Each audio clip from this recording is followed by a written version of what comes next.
According to a 2013 report issued by the United Nations Environmental Program, roughly 1/3 or more than 1 billion tons of all food produced in the world for human consumption gets wasted. Filmmaker Jen Rustemeyer and partner Grant Baldwin were equally disturbed by the negative impact of food waste and decided to do something about it.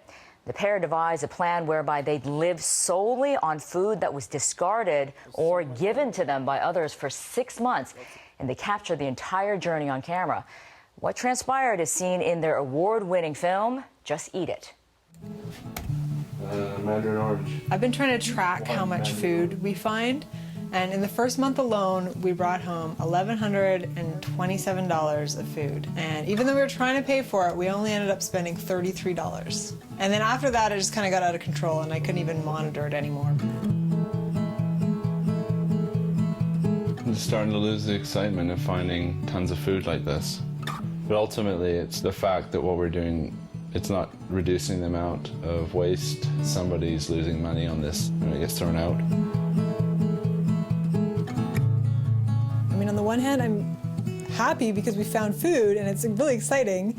And then on the other hand, I feel so guilty for even feeling excited because it's such a shame that so much food is going to waste. And it's really depressing, actually. That really is amazing. Well, here to tell us more about their unique experiment and why we should all just eat it is filmmaker Jen Rustemeyer, who joins us via satellite from Vancouver, British Columbia. Jen, welcome to Full Frame. Thanks for having me. Well, Jen, that clip, I mean, it's really staggering and shocking how much food is discarded everywhere. Were you even prepared to see what you did on a day in and day out basis?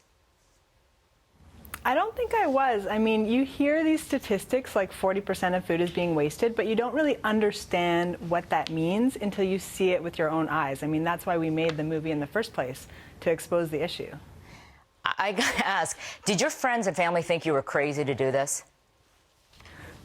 Yeah, definitely. Our families are supportive. They thought it was a little strange, and I was embarrassed to tell my colleagues for sure. I was working in an office at the time, and I was petrified that my boss was going to see me, hanging out near the dumpster after work. Right. But when they saw the quality of food, they actually really shifted their mindset. That's amazing, and I bet this film is definitely going to shift the mindset of a lot of people. But I know that when you set out with your partner, you had some rules that you had to follow on this 6-month journey. What were those rules? Well, we basically had to eat only rescued food, so food that was destined to be thrown out or had already been thrown in the dumpster. Of course, we used our common sense. We weren't eating spoiled or rancid food. And then we also were allowed to take food from other people. So if they came to our house, we'd serve them rescued food, but if we went to their house, we would eat what they had. We have another clip from the documentary, so why don't we take a look at that and talk about it afterwards? I went to a banana plantation, and after one day of harvest on a single plantation, there was a truckload of bananas being wasted. And those were being wasted solely on the basis of cosmetic standards. The banana plantation was growing bananas for European supermarkets. Supermarkets tell you what diameter, length, curvature, all of those parameters have to be exactly right for that supermarket, so the bananas basically look the same. It is deeply shocking when you see mountains, concentrated mountains of food being wasted. It's something that every time I see, I still get shocked by it. Jen, that is so extraordinary that there are such specific standards that are required for a piece of fruit to be brought into a grocery store. I mean, that must have been shocking to you as well when you started discovering all of these standards. It was absolutely shocking. And I mean, when you hear things like, or when you see things like apples that are all the same size at the grocery store, you think, oh, they must all grow that way. But actually, all the apples that are too big or too small have been wasted along the way. All right, we have another clip from the documentary. We'll take a look at that and talk about that as well. We said that if we go over to someone's house and we can eat their food so that we can alleviate that kind of stress of making everybody feel uncomfortable. But we didn't take into account, like, when we go away for an entire weekend, we can't just, like, go to someone's house and then just eat everything they have. We can't drive around a strange city and try to find some food. I mean, we're trying to do it now, and it's not working out very well. No way there's even anything in there. Did you ever get sick and tired of doing this, though? I mean, were you just like, wow, I'm not sure if I can do this and constantly think about food every minute of every day? I was done with the project after about the first month, and then Grant decided that we needed to go for 6 months to really prove the point. It's not glamorous. I mean, we were basically grocery shopping at about 10 o'clock at night, driving around in the dark. We weren't hopping fences or breaking locks or anything, but there was definitely an element of sneaking around. Right, right, okay. Let me just go back to one issue that I find fascinating. We were talking about the food that's always discarded if it's not perfect.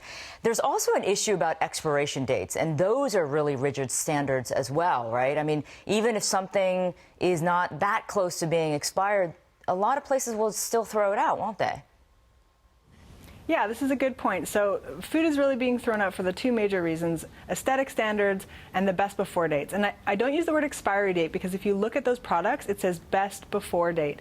And what that is an indicator of peak freshness. So when are those chips the crispiest? When is the pastry the flakiest? It has nothing to do with safety, and it's actually safe and legal to eat that food after that date. So why do you think companies do this then, if it's not actually accurate? And they, again, we're all programmed to think expiration, expiration. Exactly. I mean, I think the dates were invented for stock rotation. It is important to know when the food is made so that you can make sure that you're, selling it in the correct order. I think that consumers have become confused by the dates and they rely on them too much. So many people throw food out before the best before date because they're scared of it. And we really need to get back to using our senses. Milk is a good example. You can tell when milk is off, and Right. even when it is starting to go sour, you can make pancakes with it. That's true. That's true. Good point. Jen, I know there's environmental concerns, too, when it comes to food waste on both ends of food production and then throwing it out, right? Food production, because why are we producing so much food if so much is being thrown out? But then on the back end as well, there's a lot of repercussions to food waste.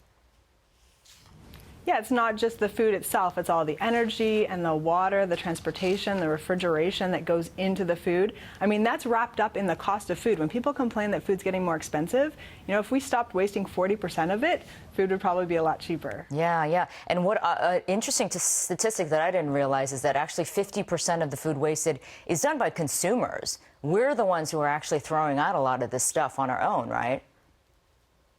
Yeah, that's exactly it. Out of all the environmental issues, this is one that we as individuals can actually impact. We are wasting 50% of the food, and that's in our own homes, leaving food on our plate, buying too much, and leaving it in the back of the fridge. And that's interesting, Jen, because this is an issue that we can actually control, because there's so many, environmental issues, social issues in the world where the individual thinks, well, I'm not the decision maker, it's policy, and I can't change that. But in this case, we actually can.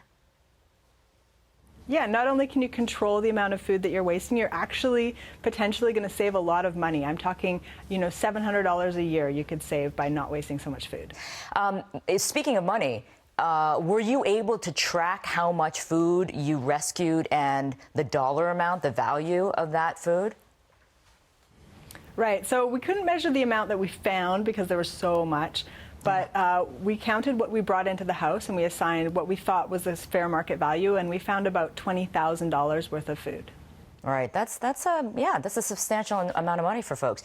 I know that sometimes you would find some really crazy stuff or just enormous amounts of the same stuff. Can you tell me a little bit, give me some examples of that?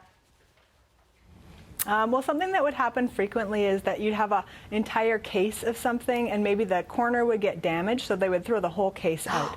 Wow. An example would be eggs, right? So some of the eggs are broken, they throw the whole case out, and we had literally, 20 dozen eggs at one time just lined up in our fridge. That's incredible, just because of a little dent. That's, wow. I'm getting angry just listening to you right now.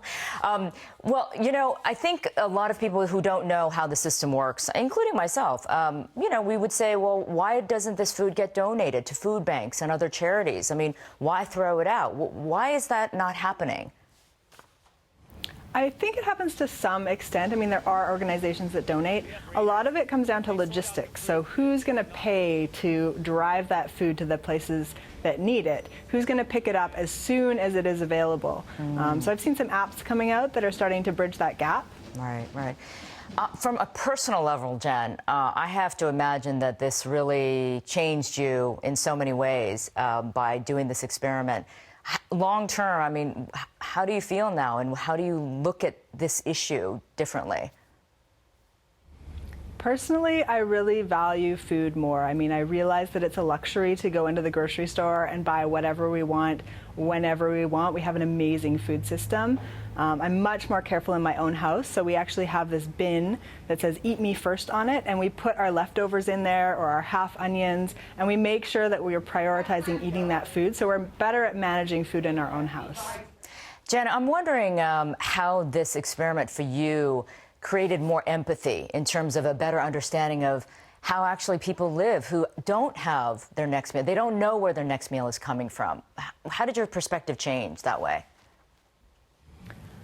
I got a sense of what it's like to not know where your next meal is coming from, but really I think nothing can compare to the real thing, because we lived in a house that was very comfortable, and we had the benefit of a car where we could drive around looking for food. I mean, the lifestyle we were living is not practical for people to live. We're not advocating that anybody should have to go dumpster diving. It's really about breeding awareness of the issue and making sure that that food gets to the people who need it before it hits the garbage. Right. Well, Jen, really remarkable effort on your part and your partner. It's shocking stuff that everyone needs to know about and see for themselves. So thank you so much for doing the film, and good luck to you.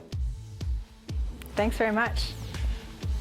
Well, stay right there. We'll be right back with this week's Full Frame Close-Up.